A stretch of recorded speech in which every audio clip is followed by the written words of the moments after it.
Hey guys, what's up? Welcome to Audio Dungeon. I am your Dungeon Master Tony Hanson, joined by the rest of the Audio Dungeon crew here. We have Rob Spataro, Brooke Armstrong, Tom Kokoza, Dan Isgro, Damian Scro, and Vinny Pro. Today we're playing a quest that I call the Astral Crystal. Very excited. So we're doing a homebrew quest through it using the Astral Adventures Guide. So without further ado, let's play some Spelljammer. Let's take a look at all the characters that are playing with us today. I'll be playing an auto-gnome cleric named Gnomington, model SJ521. I'll be playing a gift fighter, and her name is Sheridan Zadiah Carmichael. Hey everyone, I'm Tom, and I'm going to be playing Master Betty. He's a three-creen monk. A lot of fun. I will be playing an astral elf, Prince Calthar Zell. Hi, I'm Damian, and I'll be playing Blubbert Hoppingstone. He's a plasmoid, ooze-like creature. I'm Vinny Pro, and I'll be playing an ASMR Paladin. And away we go. The multiverse. Its size, unimaginable. It could be the most beautiful thing to behold, and in a second, the most frightening. But amongst the stars, the known galaxies, citizens from all species have made it their home. Humans, elves, dwarves, gif, gnomes, all the way down the line to the less humanoid creatures such as the three-creen and the plasmoid beings. The point, the galaxy comes in all shapes and sizes. Live a little, and find the door that's just right for you.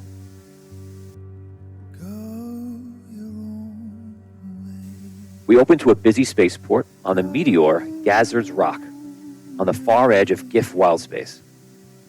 Ships can be seen docking and leaving with valuable cargo. Groups of people laughing, walking outside of a tavern. And some adventurers wide-eyed and looking for danger and some coin to get paid to do it. Amongst it all, we make our way to the bright blue shop and a long line of patrons out the door. Within this line, we see a GIF, which looks to be some sort of fighter or warrior, played by Brooke Armstrong, and an astral elf. The shop they're at is Logan's Wizarding Shop, and he specializes in sending magical ravens across the entire galaxy.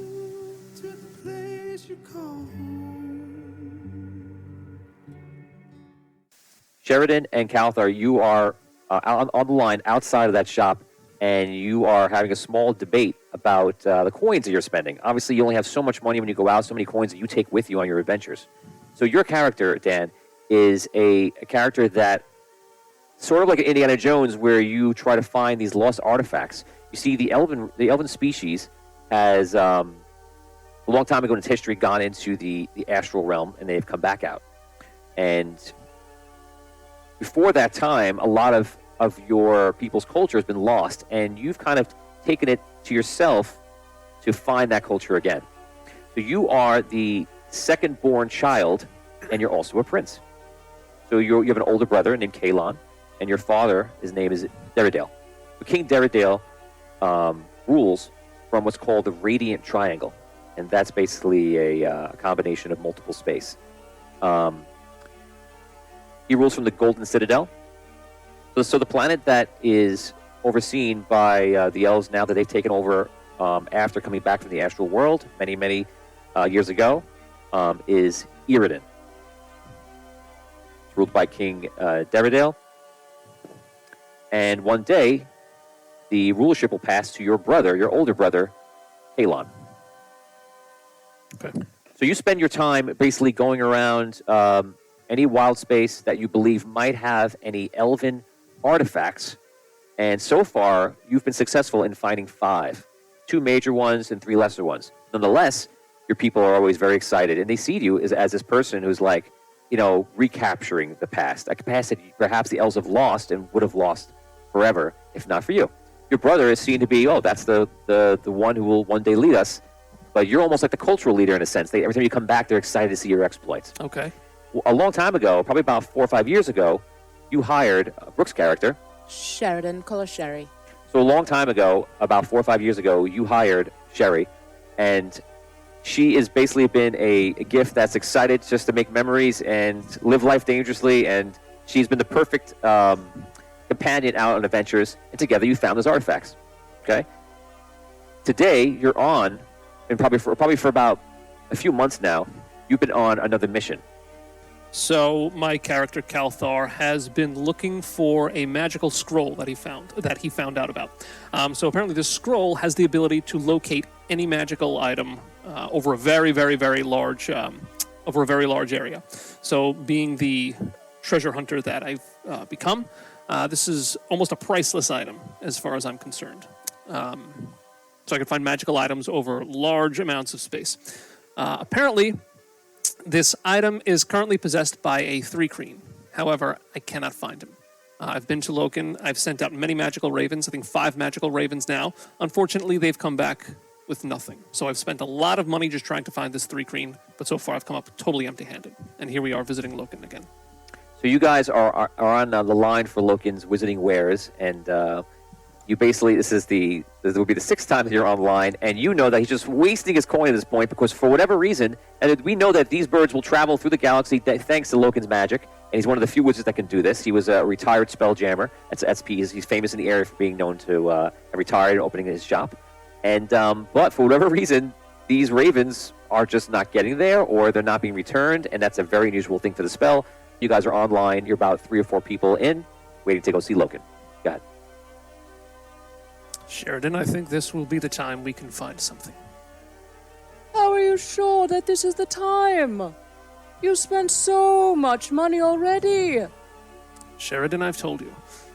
Being a part of my family comes with certain expectations. The Zell family serves elves, not only of today, but of all times. I hope they expect you to be broke. Well, yes, I certainly would not like to go back to my father and my brother to tell them that not only am I empty-handed without a treasure, but I also have no coin left. We will send out a raven, and I will sit down and speak to Logan to tell him our concerns. Logan is an old friend. Logan is a mentor.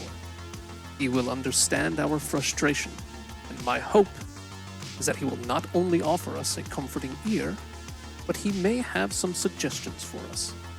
Thank you very much, and don't forget, anything you need, I am always here at Logan's Wizarding Wares.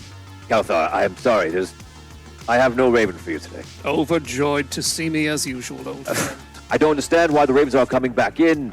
I'm sorry, this person is receiving the ravens and not returning them, or they're not giving a message to reply to you, or there's perhaps some sort of anti-magical field they're traveling into, that person is. I don't understand what's happening. But don't waste your coin anymore. I don't want to keep taking your coins if you're wasting your time. Logan, how long have you been renting out your magical ravens to the people? Must have been 30 years now. 30 years. And in 30 years, how many times have you encountered a situation like this? This would be the first. The first? Yes.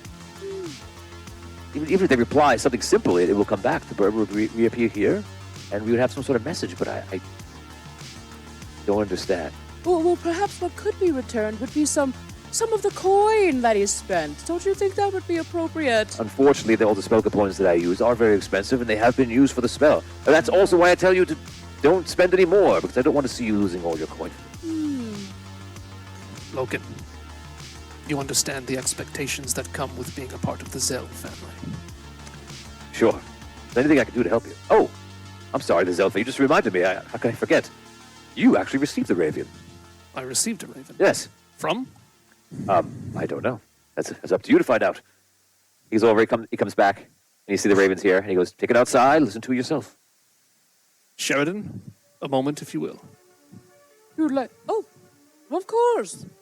I go into a corner, and I listen to my raven. The raven opens his mouth. You hear the voice of your brother. Calthar, I'm sorry I'm not there to see your dumb face wherever you are. I just hope this message reaches you. Listen, things are not looking good here, brother. I know you're off having the time of your life rescuing your beloved lost elven artifacts, but I need your help.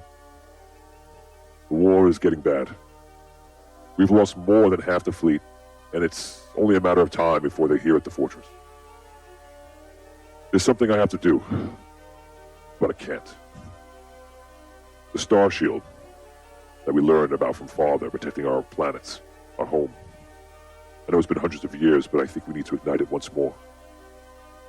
The only way to do that with Astral Crystal. As you know, it's almost impossible to find, and even harder to keep in its liquid state to get it back home. It's on its way here, little brother, but I don't think I'm going to be here when it arrives. I'm hoping you can catch them before they arrive here. The last thing I can think of to save our people.